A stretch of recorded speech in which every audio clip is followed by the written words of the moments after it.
pessoal, é com grande alegria que compartilho com você nesse grupo de reflexão São Jerônimo, a meditação do texto do Evangelho segundo Mateus, capítulo 17, versículo de 1 a 9, nessa festa da transfiguração do Senhor.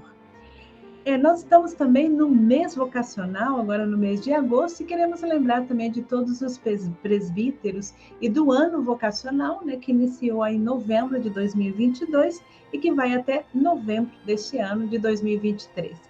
E na primeira leitura, nós temos a profecia de Daniel, que traz uma linguagem figurada, descrevendo um ancião com roupas e cabelos brancos sentado no trono. Bem, esse ancião é o próprio Deus, ou seja, o Senhor da história e da vida, e ele tem aí nesse texto a capacidade de julgar. Logo depois surge uma nova figura de uma outra pessoa, designada como Filho do Homem. Bem, no texto de Daniel, ele representa o povo de Deus que permanecerá fiel, não obstante as perseguições. Mas com o passar do tempo, ele foi identificado como sendo Jesus Cristo, que recebe de Deus o domínio, o poder e a realeza, e todos os povos irão adorá-lo e servir. O texto termina dizendo que o domínio do Filho do Homem não terá fim, será eterno e seu reino não será destruído. Ou seja, ele já anuncia a vitória da vida sobre a morte. Bem, essa certeza da vitória se dará de forma definitiva em Jesus Cristo, conforme podemos vislumbrar no texto da transfiguração, no qual apresenta Jesus como servo do Senhor, seja o servo de Deus, o profeta por meio do qual chega a nós o reino da justiça.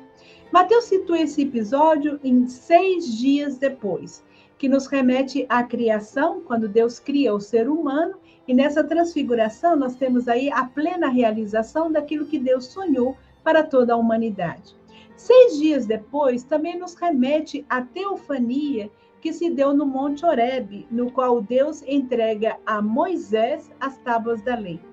Jesus leva consigo 3 discípulos, Pedro, Tiago e João, que pode representar todos os discípulos, mas também são aqueles que vivem em crise, né, no decorrer de todo o Evangelho, nós percebemos isso, dado que não compreendem o verdadeiro sentido do messianismo de Jesus.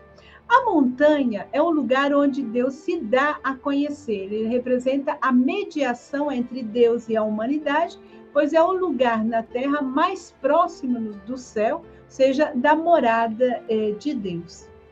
A montanha nos remete também para 2 acontecimentos importantes na história de Israel e também significativo para esse contexto da transfiguração.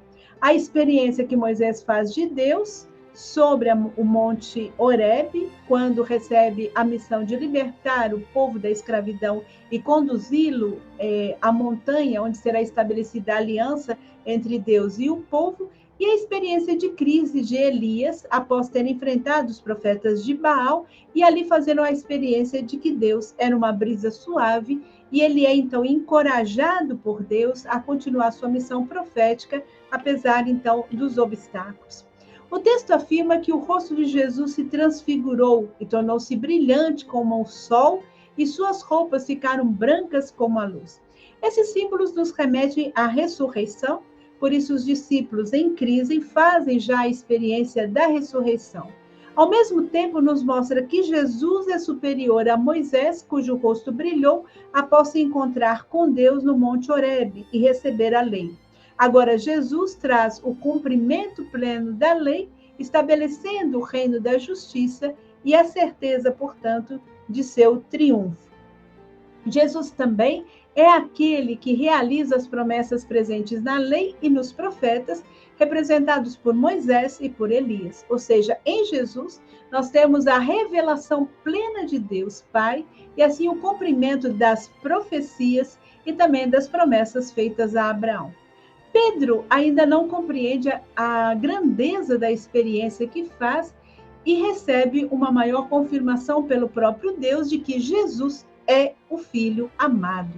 Bem, essa proclamação da filiação divina de Jesus, ela nos remete à experiência batismal relatada no Evangelho segundo Mateus, antes da tentação.